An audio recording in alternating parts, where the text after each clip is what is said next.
Okay, you guys, I just booked a voiceover. When I can't book studio time, I go over to my closet. I take all of the clothes out, put them on my bed. There's a chair in there if you look closely. And I set up my script, I set up my equipment, and I sit in my closet and I record. I have an hour-and-a-half session with a storytelling app. I will put the link to the code so you guys can listen to my stories for free. You get a free 30-day trial, so you can listen to some of the stories that I work on. But yeah, I'm just setting up for a recording. So I grab my stand,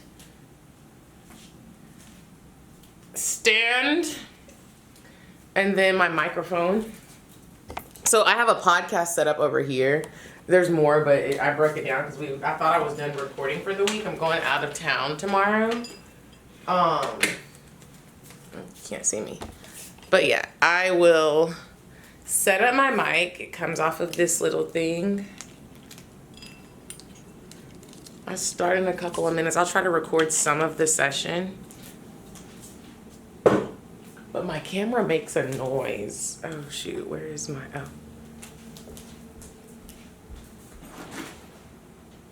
Oh yeah. Let's tilt this down a little. Setting up the mic.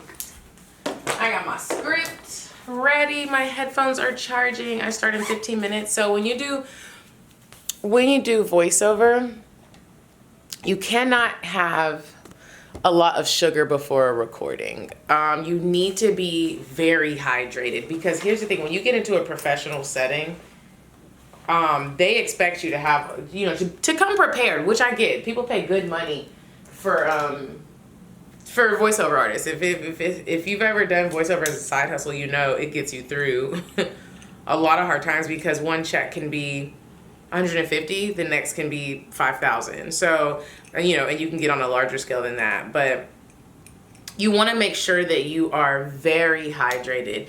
No director. When I sit down in my office for the day, my closet, and record, there will be a director in my headphones going through the script with me. I'm doing this story is like a guided session story. So I'm guiding people through an experience with my voice.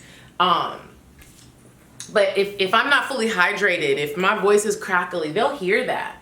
They might want to stop the session. If I had a lot of sugar or dairy or coffee, and y'all know I love coffee. I haven't had coffee since yesterday afternoon. You have to make sure that you do the work to make sure your voice is prepared. They're hiring for your voice. They're hiring you for your voice, hiring me for my voice, and nothing else. So if I can't produce what they heard in my demo or my audition, they're like, "What are you doing?" So the directors can tell if you haven't been drinking water, if you had a coffee right before you sat down. Your voice makes you can hear that. The microphone picks all of that stuff up. And quite frankly, it's annoying. You don't want an editor to have to go through and try to be getting it's almost impossible. So you want to be as prepared as you can. I have a pop filter, sorry. So that also cuts out some of the just natural noises that come out when you are talking. So this is a session. I'm doing a directed session. The director will be in my ear guiding me through this script. And yeah, it's exciting. Voiceover is a very exciting job. I want this to be my full-time gig, and pretty soon it will be.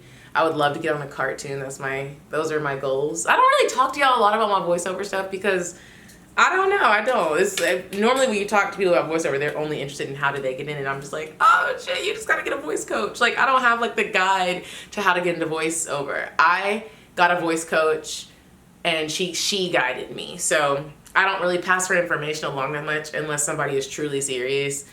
It just don't work like that. But I'm excited. Headphones charging. Let me show y'all how I put this in my closet. It's so funny.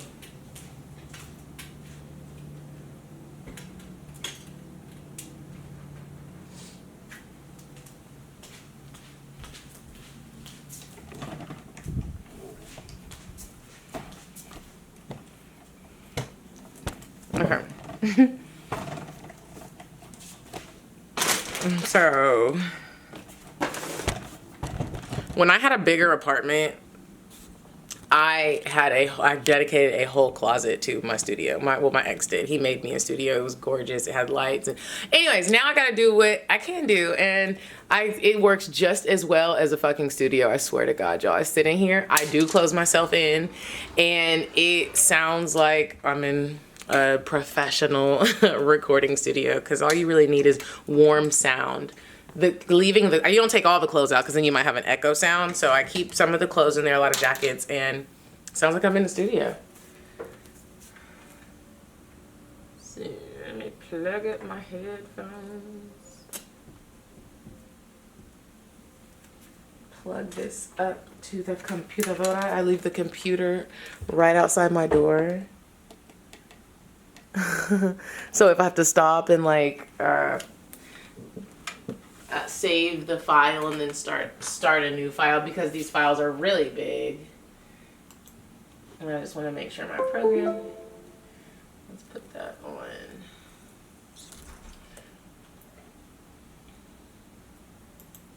Make sure the program's running right, and I'll log into the program, she'll log in, the director, and then we get started for an hour and a half. An hour and a half. Grab some water. I think I've said this before on Instagram. A lot of people don't know this, but to get a lot of those imperfections out of your voice when you're talking, they request that you have let me grab it. A green apple. Normally have apples for you in the studio if you do voiceover. When you bite into when you've been talking a lot, your mouth gets spitty, and if you bite on an apple, suck on it for a little bit, it'll clear all that spit up, and you won't have the spit noise in.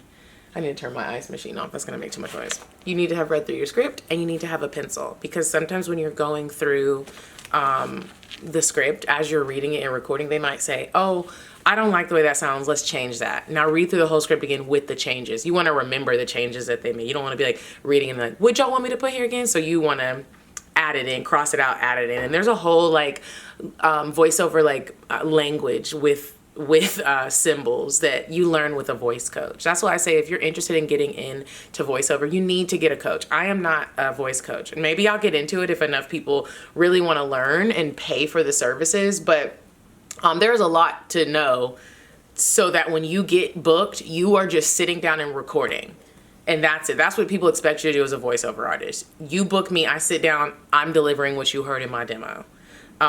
So yeah, I'm about to get started. I'll be back and let y'all know how the recording session goes. Thanks for watching. Like we're having a threesome with, sorry, I'm away from the mic. Hold on. So this is like we're having a threesome with the listener. Oh, wow. Okay. I bet. Okay. Well, I am ready whenever you are.